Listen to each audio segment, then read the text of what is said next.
It's time for another meeting in the movie theater lobby, which means, of course, welcome back, movie lovers. I'm Brandon. And I'm Leah. And Leah, as a wee reminder, this is episode 11 after all, or perhaps an introduction for those who may be joining us for the very first time here at the movie theater lobby. Would you like to tell our listeners and friends what we're all about? Yeah, absolutely. We aim to provide a getaway spot each week for those who enjoy movies to come and learn with us as we chat about a variety of movies. You know, learn the fun little tidbits that might provoke a new perspective or insight to some of our favorite or maybe not so favorite movies. If a movie is one you've passed on previously or maybe you've disliked, perhaps our little chat here will convince you to give it another shot. Excellent wee summary there, Leah. Hopefully that gives everyone sort of a little more insight into what we're aiming to do here, a little refresher after a number of episodes. But Leah, with that out of the way, I think it's time that we applied our very particular set of skills so we can talk about Taken. Wouldn't it have been easier just to sign it the first time around? Wouldn't it have been easier if you and I had talked about it first? So Leah, just real quickly, before we get into the plot, I want to mention something that's actually important. Okay. Today is actually Human Trafficking Awareness Day. Yes, it is. Yeah. There's a website called thepolarisproject.org, and Polaris operates the U.S. National Human Trafficking Hotline.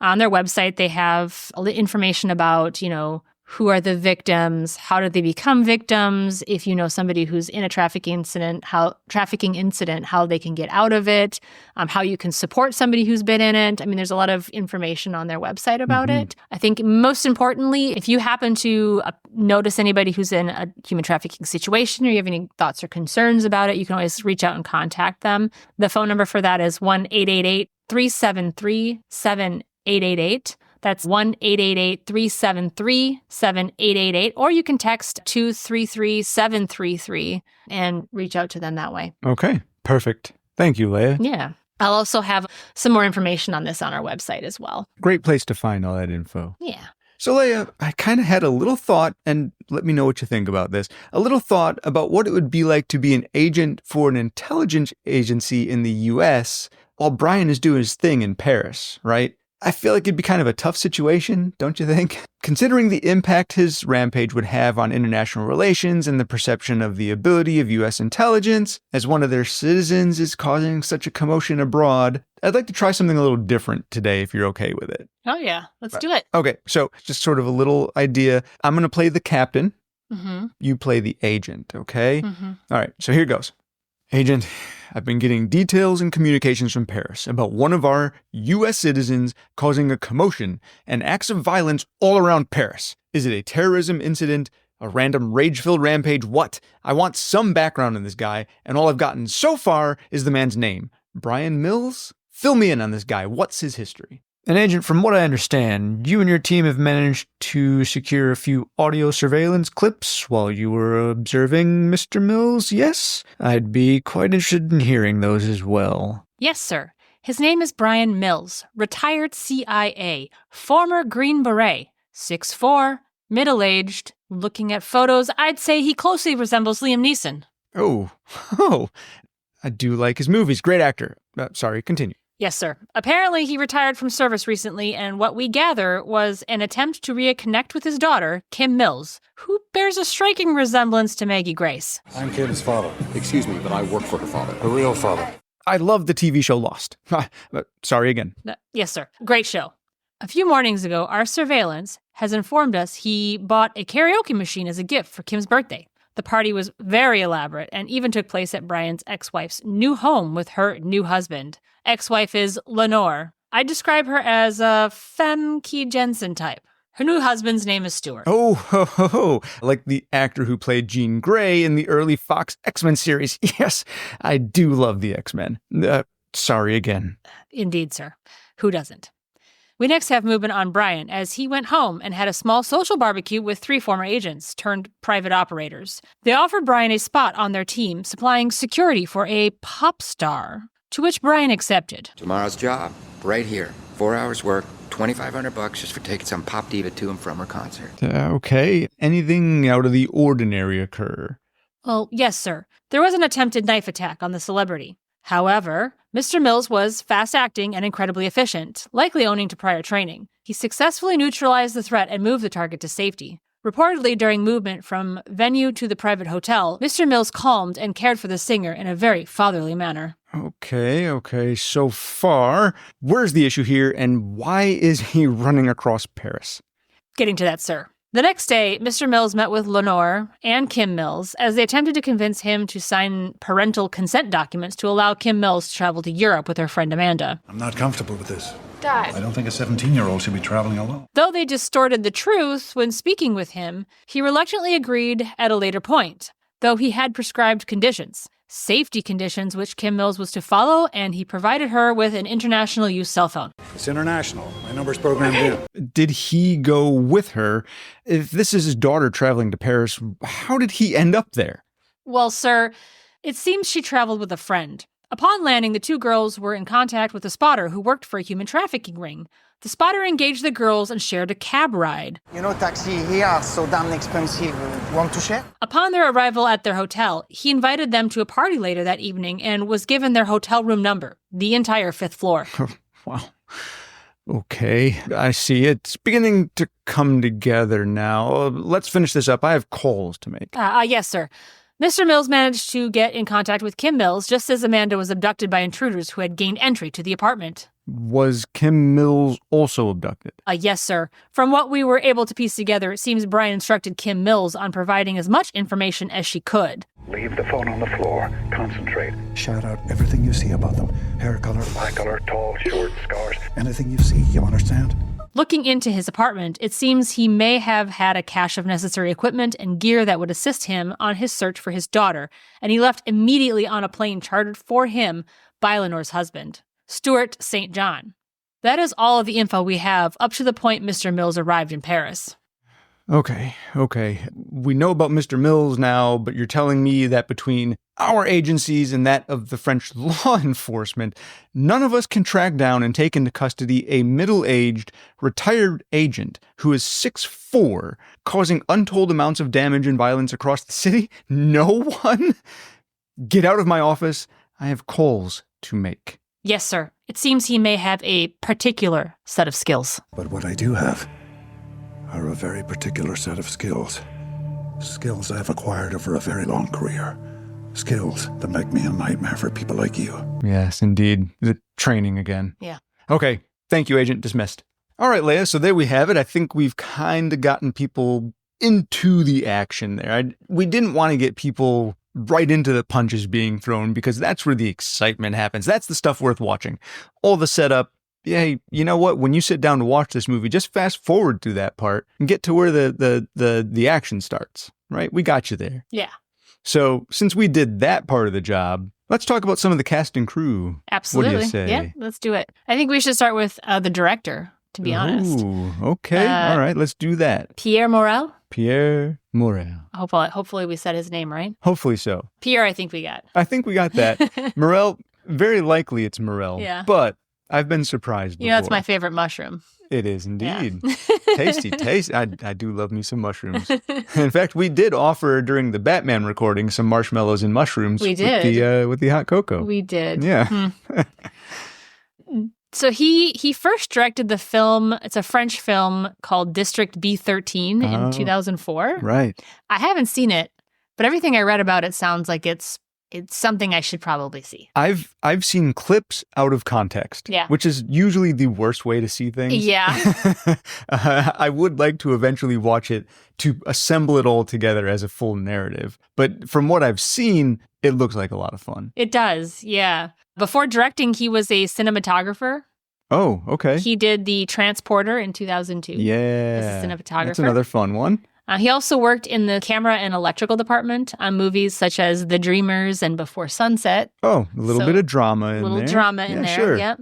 His success with District B13 actually led to his job directing Taken, which kind of launched his directing career. I could see that. Yeah, so B13 was in 2004, and then Taken was in 2008. Okay. And then after that, he also did films like Paris with Love. Oh, From yeah. Paris with Love with John Travolta in it. Mm-hmm. And then most recently, he did a movie called Freelance with John Cena.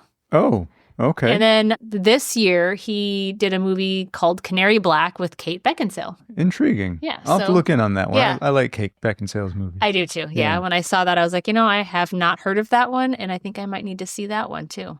So he also served as director of photography for the movie War with Okay. Jet Li and Jason Statham. Mm-hmm. So another, obviously, the man seems to really enjoy his action flicks. He does. He was asked once how he kind of adapted his style of directing. And he said that he had spent a lot of time behind the camera Okay. working with other directors, and he kind of took a lot of styles from other directors he worked for. He was also asked how he directs action. Okay. Like, how do you direct action? Yeah, that it's probably a complex concept, to be honest. He says he doesn't direct action. He said it's not about the action for action's sake. So you're not just creating action for action's sake. He said it's about the emotional connection you have with your story or with the characters, or like the emotional journey or the comedic journey. And then he says he just lets the action kind of fold within that frame. Okay. That's So- his quote, fold Gotcha. within that frame. Get folded within that frame. Yeah. So I think I understand what he's saying. It's more that you are making a movie with heart and the action just happens to show up where it needs to show up. Yeah, a big example of that. So he was asked what the 5 films that most influenced him. And one of those films is The Last Samurai. Oh, okay. This movie and Legends of the Fall were kind of both 2 of his biggest influences. Oh, 2 very different movies. But they're both action-packed. But neither of them are about the action first. Both of them are about the emotional journey first. So All right. that, I think, is really kind of his major directorial style. Sure. The other 4 movies that influenced him the most in his directing style, Star Wars. Okay. So when he was 12, it kind of shaped his life from that moment. That's when he knew he well, wanted yeah, to direct. That one impresses upon a lot of people. Yeah. Alien, Oh, he said it influenced not so much the way of his shooting, but how the frames are shot and like how to shoot things. It didn't explicitly like frame his whole shooting style, right. but like some of the framework and whatnot. Blade Runner, and there's no Sure. explanation for why he likes that one. It's just a damn it just good movie. influences him a lot. And then this one I thought was interesting because I've never heard of it, but it's a movie called Playtime. Oh, okay. He said movies by the director's name is Jacques Tati. He's a French director, and he said it influenced him a lot in terms of framing and timing. So there's almost no dialogue in the movies that he does. It's all visual humor.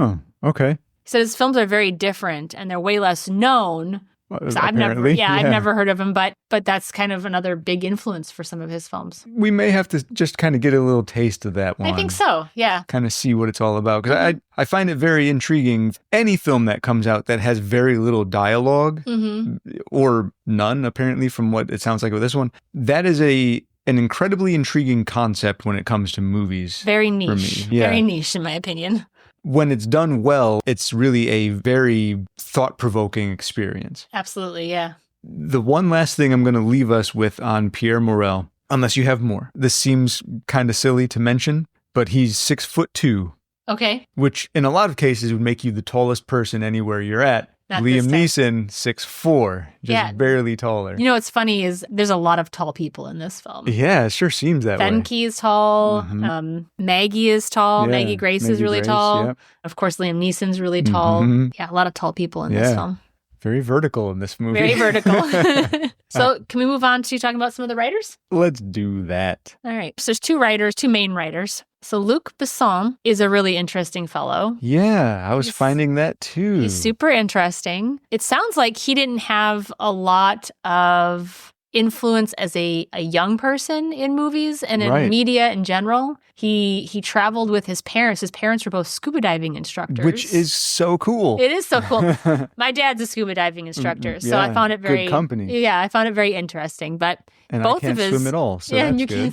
can't you sink like a rock. Uh-huh. So, but yeah, so both of his parents, diving instructors, and he said he basically lived and breathed everything water. Yeah. Everything he was, water. He was outside for most of his Most of his life. He even planned on becoming a marine biologist specializing in dolphins. But then if he had a diving accident when he was 17 and was no longer able to dive at that point. Could you find out what the incident entailed? I looked so many places and I was unable to I don't know find what it was, but whatever it was, it did not allow him the ability to dive anymore at that point. So then he lived kind of an urban life with a television by the age of 18. Yeah. So that's when he was introduced to like media and things like that. He said that film allowed him to combine all of his artistic interests. So that's why he kind of started getting into film. Yeah. Yeah. It does allow you to kind of see life in a different way.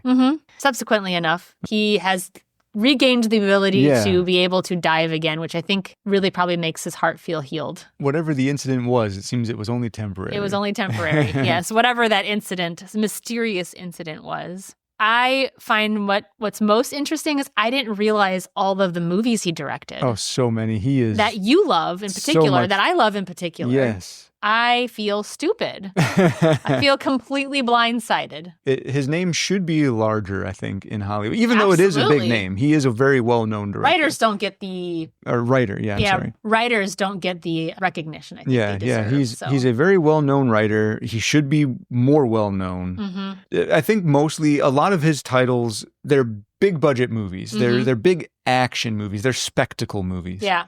And maybe that's why he doesn't get a lot more credit. Aside from a few kind of distinct ones, he doesn't get a whole lot of credit for them because, an action film's an action film. It's one of those. His action films are like... They're fun. They're good action They're some of the most fun and engaging action films you can find. If I remember correctly, he had started writing when he was really young. I forgot to mention, he wrote a series of books and a movie called Arthur. And not Arthur the little chipmunk guy, but this is a newer Arthur, but he looks kind of like a little fairy or sprite or something like that with like lots of crazy hair. But he's like the creator of that. I thought that was really interesting. It's actually a fairly sizable series too. He's such an interesting dude. He really is. So interesting. So speaking of those titles, especially since you mentioned that there are some that I really love, I'll rattle off a few. If you've got some more to interject with, by all means, go ahead. So we mentioned District B13 before, which was directed by Pierre Morel. Yep. Of course, Taken, obviously that's why we're talking about Luc Besson now. Not just Taken 1, but Taken 2, Taken 3. And the TV series. Were those directly written by him, or were they just credits for him creating the character and concept? I don't remember. I don't recall either. Okay. I just saw that they were on his list of contributes to those. He's gotten writing credits for those, sure. The Transporter movie. And Transporter 2. And Transporter 2.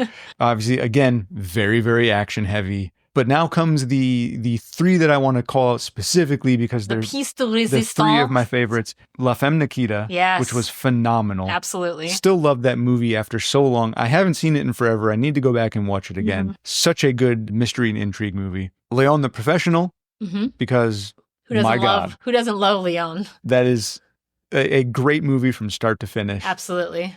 So many good actors. The script is phenomenal. Yeah. Action scenes are great. Goddamn. And then Fifth Element. And who doesn't know what that movie is? Like, that's a big one. Yes. I absolutely adore that movie. Bruce Willis and Gary Oldman, who was in Leon the Professional and Fifth Element. Yep. Such a good bunch of movies. Have you got any others that you wanted to call it in particular? I also wanted to mention The Big Blue because that was the one that he wrote, I think, first that he became most, not first, but became most known for. Winding water into the whole ordeal, right? Yeah, absolutely. The Messenger, the story of Joan of Arc. Oh, right, That was I can't imagine all of the research he had to do to write something like that. Had to have some good knowledge on that, I'm sure. Yeah. He also wrote the script for Dog Man, which is, I haven't seen it yet, but I've been wanting to see it. I'm not even aware of that one. It's a relatively recent film. Okay. He most recently did Weekend in Taipei. That's his most recent one. You had talked about Leon the Professional. Jean-Pierre Melville was a heavy influence on him after he saw Melville's masterpiece, Le Samurai from 1967. So that's kind of where he got his influence for Leon the Professional. Yeah, so I feel like I got to watch that now to see where that influence came from. I wonder when he got around to actually seeing Le Samurai, because if he wasn't watching movies as a kid and he, maybe waited until to see a lot of movies. I mean, maybe he saw a few movies. He had a lot of there. catching up to do. Yeah. Yeah. I'm sure with all the cinema around Paris and everything, there was probably some great I'm sure his film parents houses. took him to a couple film houses. Yeah, I'm sure there were occasional movies. Yeah. He wasn't totally oblivious. Like walked into City one day when he was 18 and like, what the fuck is this? Yeah. Whoa, moving pictures. Nerd. Interestingly enough, I think because of his time away from the media and not being, really involved in movies and TV shows when he was younger, he openly states he's not a fan of video games or the superhero genre in general at all. Yeah, I can understand that. Everyone's tastes are a little bit different. I think and that's something fine. you form when you're a child, Yeah. that love of those things. Because if you don't have that love of those things as a child, I don't think it's easy enough to get into as an adult because you've failed that part of your imagination at a young age. Yeah. I think it's not necessarily a failure, but just a not an engagement of, right? Yeah. Yeah. It's a failure to me. Yeah. You failed.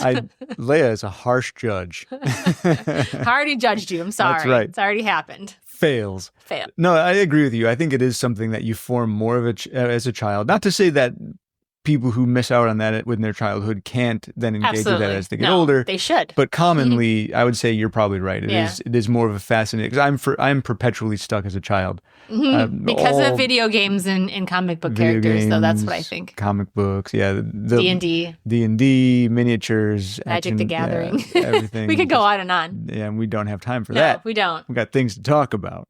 Yeah, so we should probably talk about the next writer, Robert Mark Kamen. Oh, yeah, okay. Completely different writer. Yes, very much so. Very much so. Still in the action genre, but definitely a different writer. But he tends to work with Luc Besson pretty often. He does, yeah. They seem to work well together. Mm-hmm.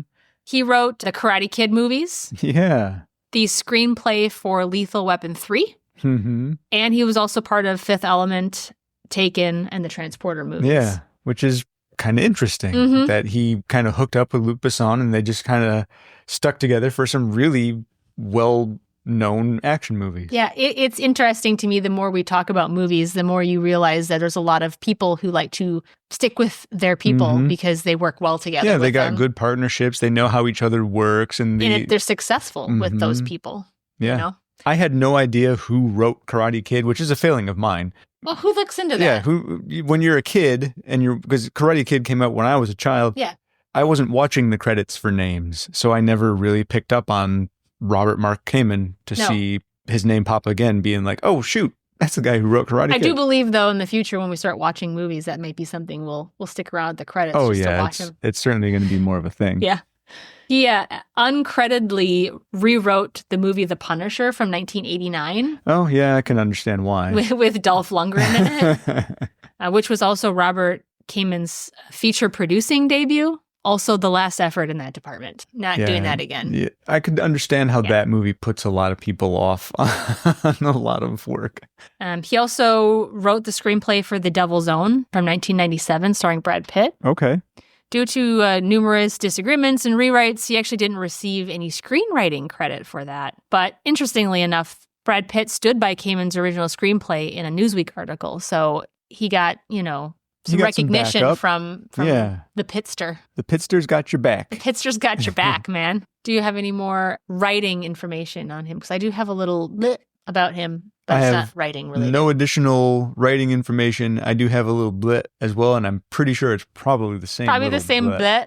Well, so why don't you go ahead? He owns Kamen Estates Wines in Sonoma Valley, California. It's a vineyard that produces limited quantities of high-quality Cabernet Sauvignon. Mm-hmm. Cabernet, I don't drink wine, clearly. I used to deliver wine. And Syrah wines. Did you ever deliver Kamen's Estate wines?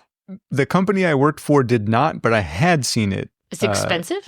I don't recall the price point. I never actually Brandon. looked. When I was in that business delivering, my goal was to get in and out as fast as possible. I thought your goal was to sell wine. My goal was to stock the wine. Oh, okay. Fair. Huh? All right, well, let's get on to the actors of this film. Let's talk about them. Let's start with Liam Neeson, because without Liam Neeson, you wouldn't have Brian Mills and you wouldn't have this movie. That's true. Kim would just be taken. She would just be taken. This is an action film, period. Yeah. Period.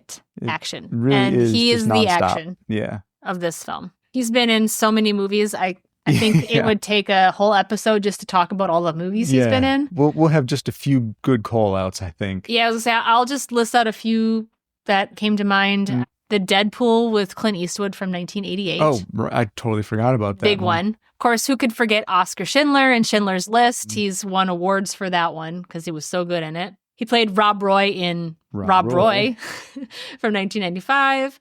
Les Miserables. The Haunting. I know you're a horror fan, so he was in that one. Gangs of New York. I love that film. Right, yeah. Love Actually.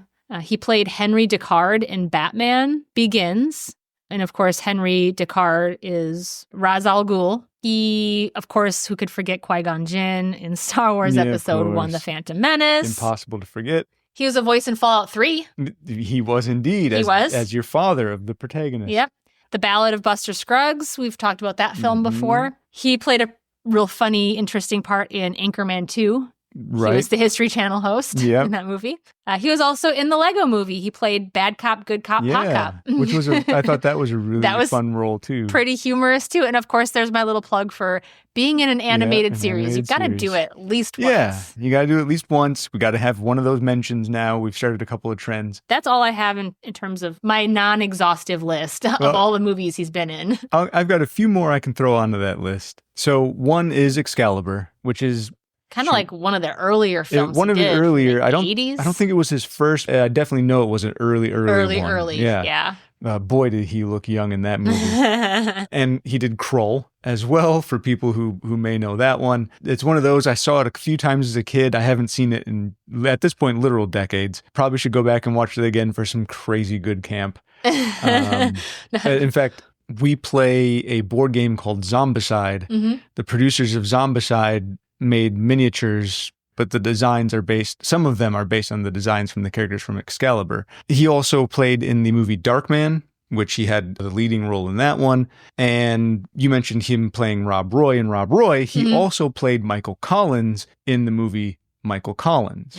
That's kind of funny. Yeah, two very prominent Irish figures. Of course, Liam Neeson is Irish. He played those roles in those two films. You know, and he has a very distinct voice. He does a whole plethora of narrator work for a ton of different documentary series. He's got that kind of low, rumbly... It just does a ton. And then, and if you put his Irish accent in there, you know, it's got a very nice sound. Yeah. He was awarded Officer of the Order of the British Empire. I know we've brought that up before. Another one. In 2000, at the Queen's Millennium Honors, or for the Queen's Millennium Honors list for his service in drama. Yeah, so him and Ewan McGregor. They got some awards from the Queen. Yep. Yeah, Liam Neeson also, in his early years, he worked as a forklift operator for Guinness for a little while. And he was actually a fairly successful amateur boxer, which is pretty interesting. Yeah, I think that is interesting too. And you know, the fact that he didn't want to do action films early on in his career is surprising to me, because, you know, sometimes people get into boxing because they like that adrenaline rush and they like that feeling of, you know, feeling physical and getting in there. You'd think he'd want to have gotten into action films a lot sooner, but he didn't want to for a long time. He really pushed back on it. Yeah, Taken was, for all intents and purposes, his first major action role. Very first really major. And he only took it because he wanted a trip overseas. Yeah. He thought it would make him some money. He could get a free trip out of it. He thought it'd go directly to DVD. He didn't think it'd be successful. And he wanted to try something a little more physical than he was used to. Yep. And he was, I think, doing karate at the time or something like that too. So he wanted to continue doing that while he was doing it. It was really a means to an end for him. And it turned out to be this big thing. You know, that came out with several more movies after that, you know? It quite literally turned him into an action star. It did, yeah. He started his acting career at the age of 33. Yeah, another kind of late bloomer. The advertising agency that for a theater in Belfast was looking for a tall man. No, they found one. We've talked about he's 6'4", and they thought he was right for the role, so he applied. He got the job. So he ended up playing Irish trade unionist Big Jim Larkin in a play in Ireland. Okay. Interestingly enough, though, he was laughed off of his audition when he showed up for the role of Fezzik. Oh, right. In The Princess Bride for being too short. Yeah, for not being tall enough. Oh, my God. I find that hilarious. To picture him as Fezzik, though. I know, right? I mean, especially since we know who Fezzik is now. If I had never seen Andre the Giant as Fezzik and I had seen Liam Neeson instead, I probably would still love that role. Yeah, I think the only one that I would have maybe have seen in the Fezzik role would be Matthew McGrory.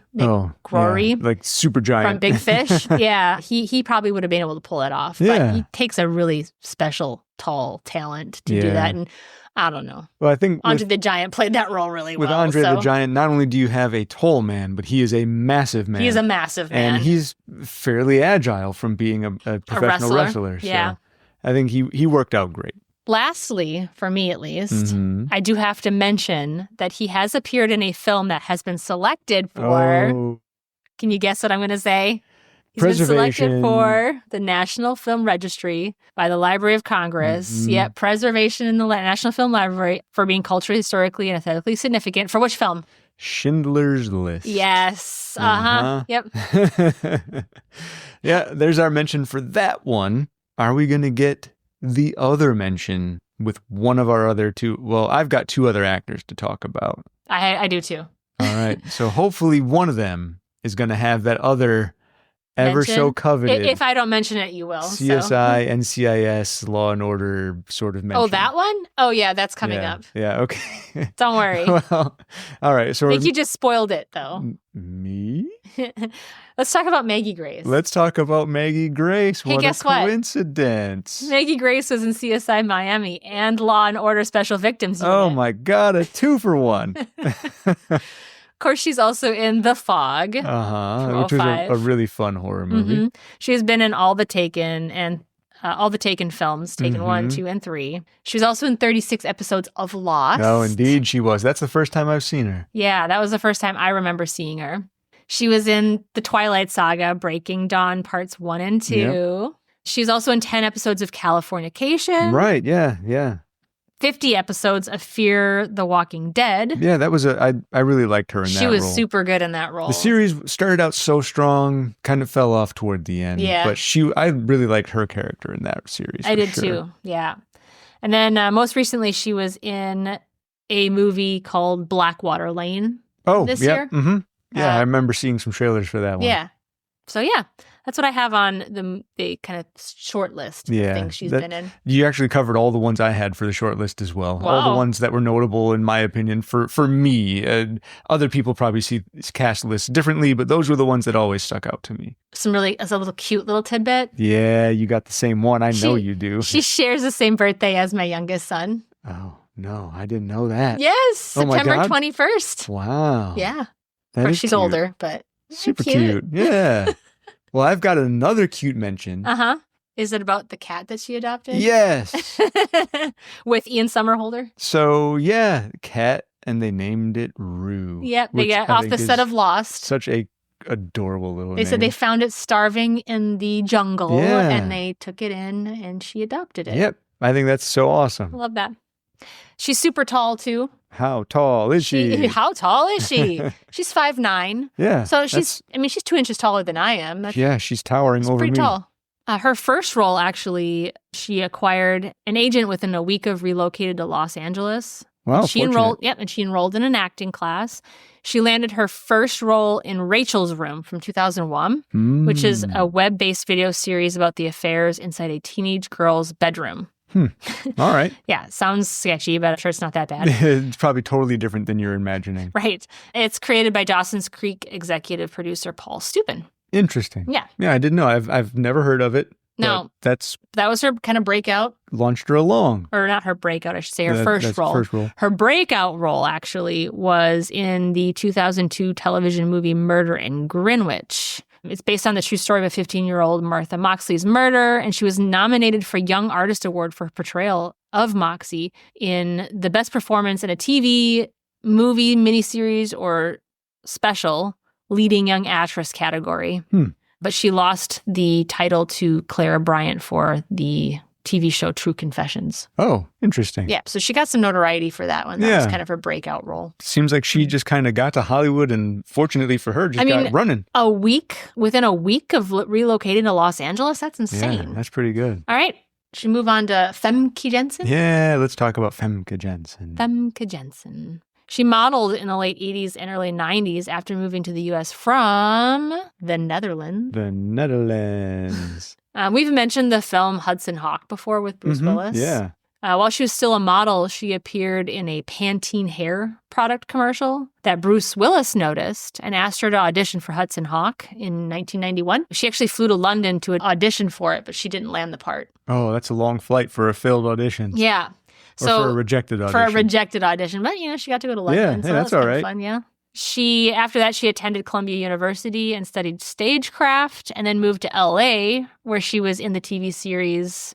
She was in several TV series, but the one that I noticed was Melrose Place. Oh, of course, yeah. Which was a big TV series at the time. Mm-hmm. She did several television shows since retiring from modeling and was even on Star Trek with Patrick Stewart. Oh, boy. Which, I bet you could tell what I'm going to tell you now. She reunited with him in the X-Men movies. Yep, as? Played Jean Grey. Yes. Or the Phoenix. The Phoenix, yeah, if you want to get dark. Depending on where you come in on the series. Yeah. Her first film role was alongside Jeff Goldblum in the 1992 crime drama Fathers and Sons. Okay, Jeff Goldblum. Hey, we got a mention of him on the pod, finally. I know, finally. It's like one of my favorite actors of all time. She was in GoldenEye as a femme fatale, Xena Onentop. She's been in Nip Tuck. Nip Tuck, yep. Yeah, she was a major role in Nip Tuck. She was kind of a psycho. Like a whole damn season. Yeah, and she's been in all the Taken films. And she was also in a few horror films I have to mention because horror. Well, it's horror, duh. So Deep Rising, which is kind of more of like a sci-fi horror. The Faculty. Oh, which, The Faculty. Yeah, maybe not the greatest movie, it's but classic, still a fun though. one. And then House on Haunted Hill. Oh, yeah, that's a good one, too. In 2011, she made her directorial debut with the drama Bringing Up Bobby. She's also a tall woman. Leah, how tall is she? 5'11" and a half. Yeah, my God. With an 11 size shoe. Yeah. 11. I wear a size 9. I think that's junkin'. I'm really glad that I was never on the set of Taken.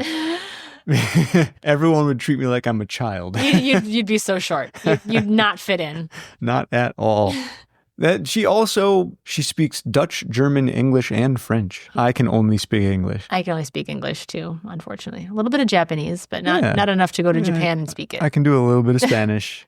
Not a ton. Not a ton. She's also done some other things other than film. She's served as a juror at the 2019 Tribeca Film Festival. Okay. She's a huge animal activist. Standing up for the animals. Yep. And then also, due to her role in Taken, in 2008, she was appointed a Goodwill Ambassador for Integrity for the United Nations Office on Drugs and Crime at a United Nations anti-corruption conference that was held in Nusa Dua, Bali. So she does a lot of humanitarian work and that's pretty cool. Took this film to heart because this film isn't extremely accurate. Yeah, no, it's really not. But I think the actors in this film realized that and felt they needed to do some work to ensure that they weren't just making an action film, that they were actually doing something about it as well. Realistically, I look at Taken like this. It is a fun action movie. Mm-hmm. The action's really well done. The plot surrounding it is okay. It's not a deep film. There's not a whole lot to it. No, it's not a deep film. It's highly inaccurate. Really, as good as Brian Mills is, he only succeeds because of a series of luck. Yeah, no kidding. People looking away, apparently. Yeah, he does have some amazing skills, but those skills alone did not carry him through this movie. It was an insane amount of luck. Yeah. Speaking of luck. Right, okay. Speaking of luck. What do we got there? This film did pretty well. It did. It did really, really well. And I can understand why. And Liam Neeson didn't think it was going to do well. It had a budget of $25 million. But it almost made all of that back on opening weekend. Indeed. It made $24,700,000. Yeah. On opening weekend. This movie brought that studio some money. Yeah. And then domestically, $145 million. Right. And then worldwide, $227 million. That's crazy. It's insane. That is so much extra money. We can't go without telling the movie lovers in the lobby how many legs this film got. Yeah, we got to talk about some legs. This film got 5.87 legs. All right. So pretty good. Yeah, not too bad. Not bad. Most of them don't hit, I think, above a 7 or an 8. I think is typically the higher end. I don't have a lot of inspiration for this film because admittedly the directors and writers had explicitly said there was no inspiration for this film. They just had an idea about a father who was in the government that went to go find her daughter who was taken. That is the majority of it. There's there's inspiration for the director, the directing. Yeah, where he got his visions from, but it's for all of his films, not this one specifically. So there's really not a whole lot of specific inspiration. I think this was just hey, I want to write a movie. I want to write something fun, like an action flick. An old retired CIA agent kicking some ass. Yeah. I also don't have any. There's no new inventions with this film. It was I can't imagine. No ingenuity happening in this film. I mean, unless you want to talk about how many pieces of technology that Brian Mills used that don't work the way that he used them. I don't know if that's ingenuity. Aside from that, we gotta suspend our disbelief on that one. Yeah, wasn't in contention or nominated for any major awards. So with this film, basically you get what it's giving to you on its face. Yeah, that's all there is to it. you know, Jeff Bridges was originally supposed to do this film. That would be interesting. Right? But then he wasn't able to, so. To watch the dude run around Paris and kicking some ass. That would have given him a much different look, I think. I think so. Yeah, a totally different look. So Liam Neeson did most of his own fighting scenes in this movie. Well, yeah, if he was training, like you said. A majority of them. It's funny that he didn't want to do action films because he's so good at it. It seemed to be his niche. All of a sudden, he found something that people loved watching him in. We've tended to find in a lot of the movies we've covered that when actors go out of their comfort zone and try something new, they find a whole new audience and a whole new way to be perceived in Hollywood. Yeah. Instead of just doing the same types of roles over and over again, it gives the audiences and fans and people who follow their careers a new way to experience their work. It's a sign of a good actor, too, because I know there's been actors who've done that and it hasn't been successful. Oh, sure. Yeah. But I think a good actor can really take on anything if they put their mind to it. They can find their way in a new genre. Yeah. When we mentioned that this film wasn't a very deep film, we don't have a whole lot really to talk about trivia-wise on this one. So I've got a few more things I'm going to talk about real quick. Maybe then you can go through whatever you've got left. Mm-hmm. And then we might branch out a little bit. Yeah. At the end of this one into a whole nother situation. Well, not a whole nother situation, but a related situation. Little branch. Okay. Let's get going. Dinner is over. I'm not finished yet.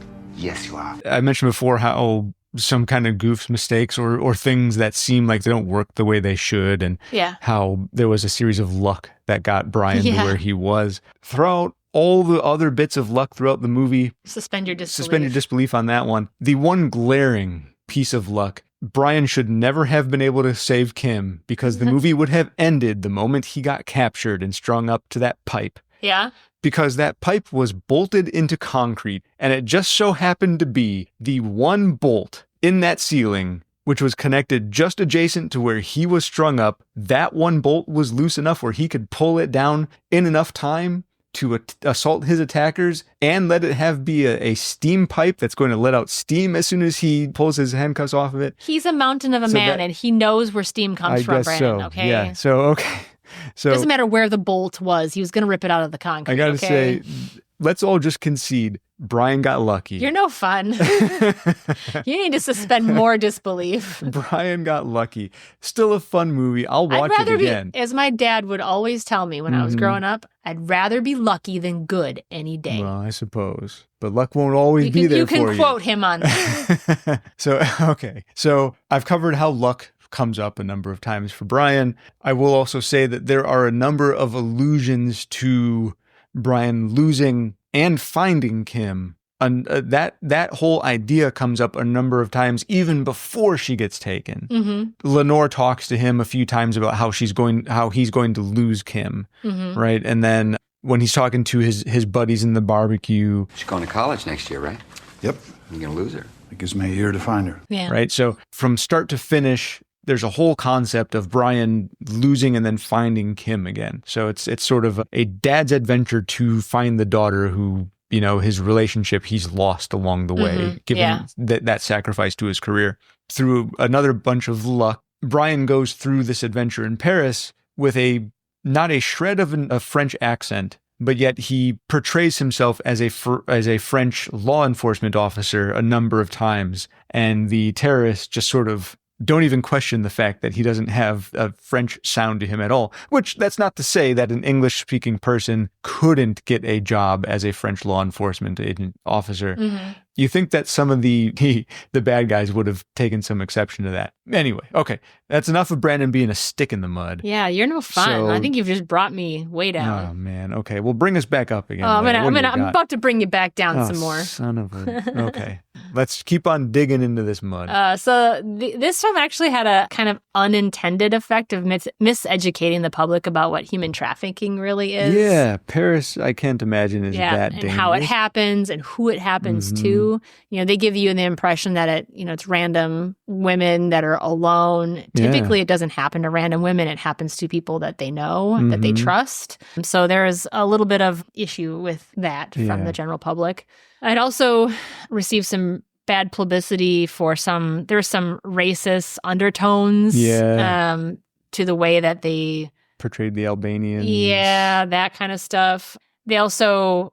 It had a little bit of misogyny involved in it. I personally didn't like the depiction of how young sexually active women are considered, quote, bad, and virgin women are, quote, good. Right, yeah. So, like, they're not as... Because they're sexually active, they're the ones that are going to make all the bad decisions. Right. Yeah. And the virgin's the one who's going to be like, no, we can't do that. That's not right. Yeah. I'm sorry, but like just because you're having sex with somebody at a young age doesn't mean that you're not going to make good choices. Yeah. You know, and just because you're a virgin doesn't mean you're going to make all the best choices. Yeah.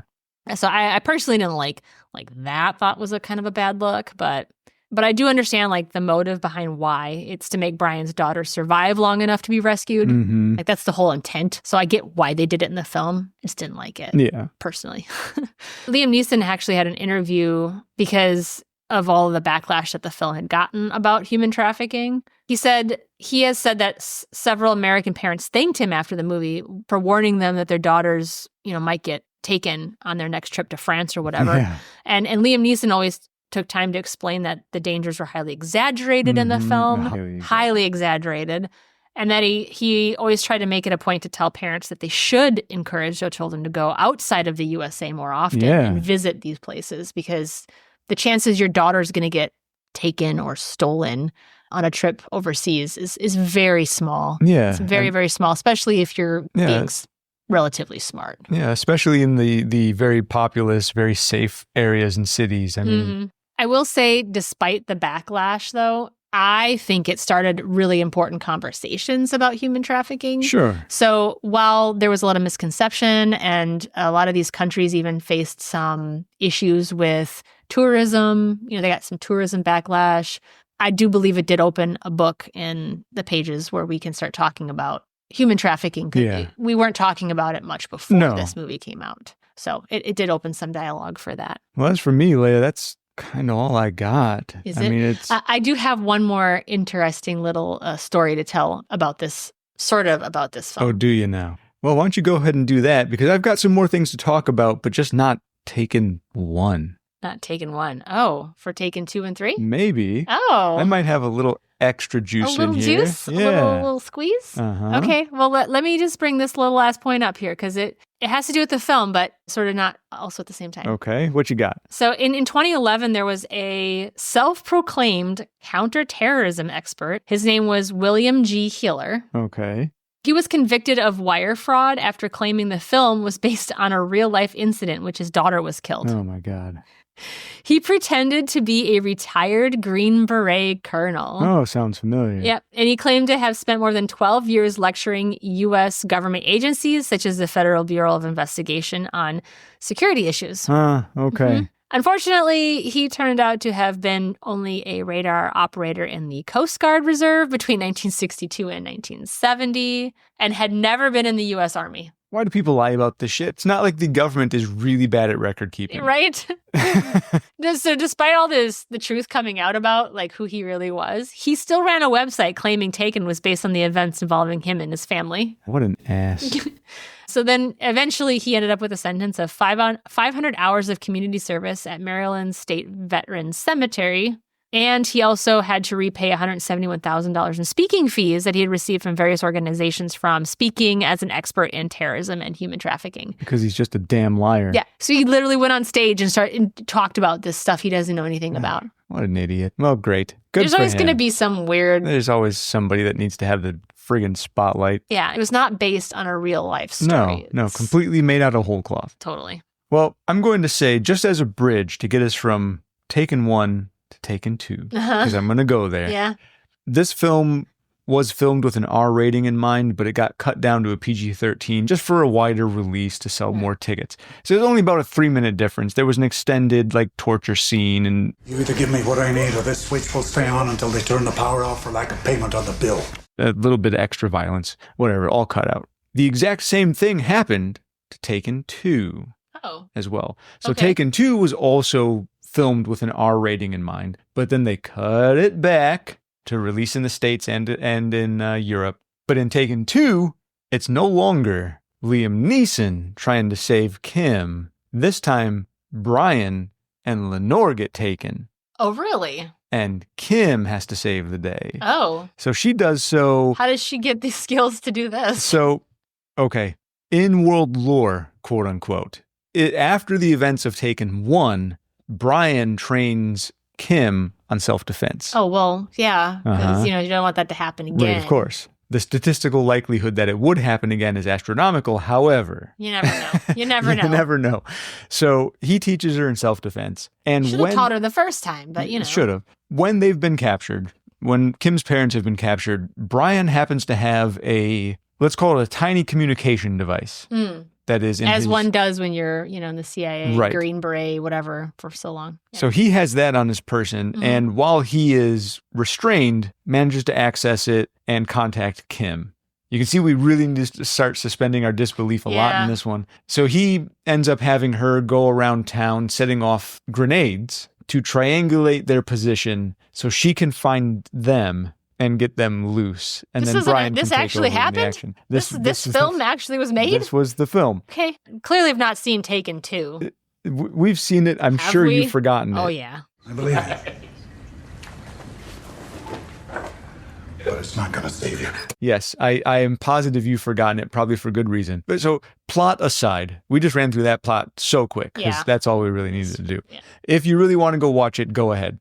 I would say stick with Taken 1. I think that one came out quite a few years after the first one, too. So this one was in 2012. Yeah. 4 years later. Yeah. It was uncertain if Liam Neeson was going to reprise his role, so they were considering Mickey Rourke Oh. as the step in. But Liam Neeson managed to move around stuff and come back for his role. So you do get Liam Neeson's Brian back again. And Famke Janssen returned as Lenore and Maggie Grace as Kim. The one difference in cast and crew on this one was the director changed. Oh, okay. So the director this time is Olivier Megaton. Megaton.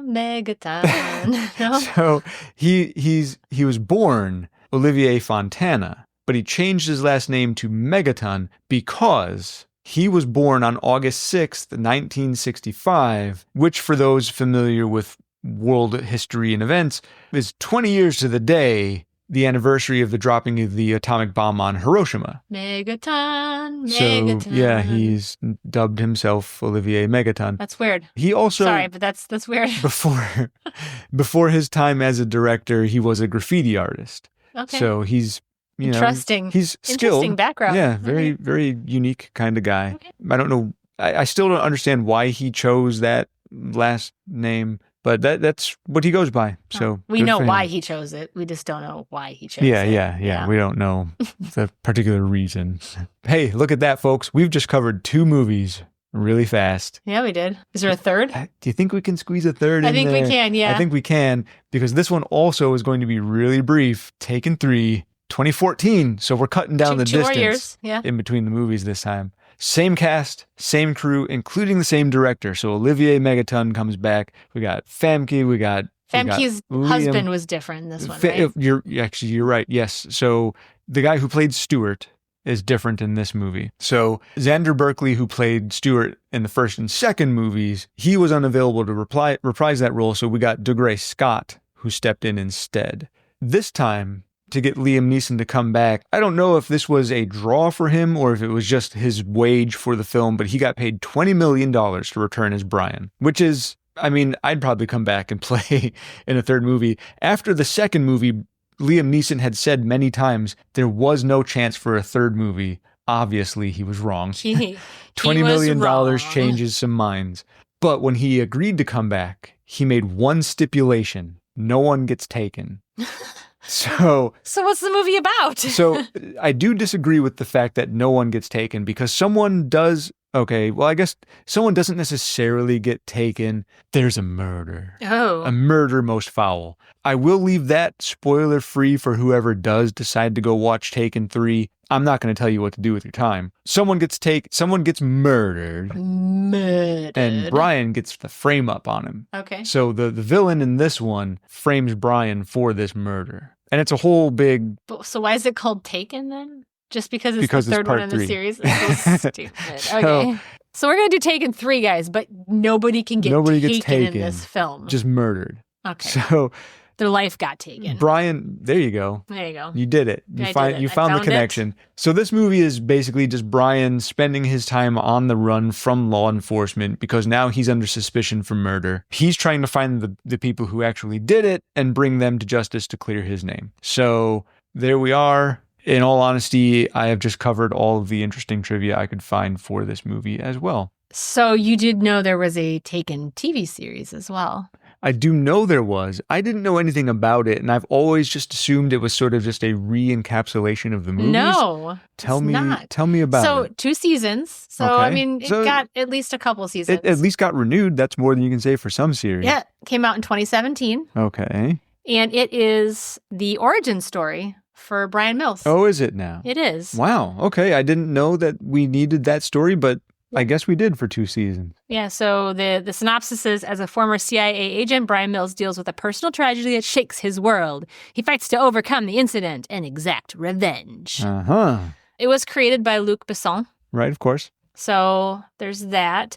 It stars Clive Standen as Brian Mills. Oh, all right. I'm not too familiar with him, but that's who plays him. And then there's another woman in there. Her name's Jennifer Beals. Oh, yeah, I know Jennifer Beals, of course. She plays Christina Hart. They're both in 26 episodes of this, so they're in both seasons. Both for the whole run. For the whole run. Also, Timo Pennicott, is that how you say his first name? Yes. Yeah, it is. He's in this too. Yeah, that's and great. I love him. Yeah, he's super cool. I love that guy. So yeah, there's that. If you want to know his origin story, you can check that out too. Yeah, check that out for 2 seasons. 26 episodes. For 26 episodes. Hopefully it's worth your time if you decide to sit down and watch it. Yeah, hopefully. It looks pretty action-packed. I saw some previews for it. Maybe it is. I've got a lot of other movies to watch. Yeah, I know. and a lot of One Piece. Yeah, and a lot of One Piece. Yeah, still. Well, I'm pretty well caught up. I have a lot of One Piece. You have a lot of One Piece to watch. All right, well, so since we've wrapped up all of our Taken episodes. The multiple Takens. Taken movies and the TV series. On a more serious note, we had mentioned at the beginning of the show that you can contact the Polaris Project. Right. They have a website, polarisproject.org. They operate the U.S. National Human Trafficking Hotline. I just wanted to give you that phone number one more time in case you notice anybody who appears to be in a kind of trafficking situation, have any concerns at all. You can contact them at 1-888-373-7888. That's 1-888-373-7888. Or you can text them at 233-733. Perfect. Thank you, Leah. Yeah. I think that's some important information that's nice to have out there. It is, yep. All right, well, another short one. Another short one. That's okay. They can't all be bangers, you know. No. This was a fun film, but it didn't have a lot of meat. We don't need to have a long one on this one. But yeah, let's wind it down. We've got trivia game night tonight at home, so we got to take our particular set of skills somewhere else. Yes. So before we go, I'd like to remind all of our fellow movie lovers, you can find the show at themovietheaterlobby.com or The Movie Theater Lobby on Facebook and YouTube. Yeah. You can also find us as The Movie Lobby on Instagram and Blue Sky, of course. Yep. Or if you want to email us directly, go ahead and send that off to themovietheaterlobby@gmail.com. And outside of that, if you want to find me, good old Brandon, go ahead and find me on Blue Sky primarily as Brand MC. And Leah, what about you? Well, you can find me, Leah McClevey, at LM Nerd Room on pretty much all of the previously mentioned socials. We're particularly, I think, active on Blue Sky. You can also email me directly at lmnerdroom@gmail.com. Excellent. One final plea. Go ahead and listen to us on Apple Podcasts, Spotify, Podcast Addict, or wherever you get your podcasts, and give us a review, hopefully a glowing review if you think we deserve it. And please, most of all, just share our little podcast with your friends, family, tell people about us. We're still a baby podcast. Hopefully we want to grow up someday. We want to grow up and be big kid podcasts. That'd be fantastic. But if not, it's still fun to have just our little group of friends here. Our wee lobby friends. Our wee intimate group of friends. And speaking of all of our friends, thank you all for your time and attention. And as always, Leah, thank you. Thank you, Brandon. Bye-bye, everybody. Bye-bye. If you let my daughter go now, that'll be the end of it. I will not look for you. I will not pursue you. But if you don't, I will look for you. I will find you. And I will kill you.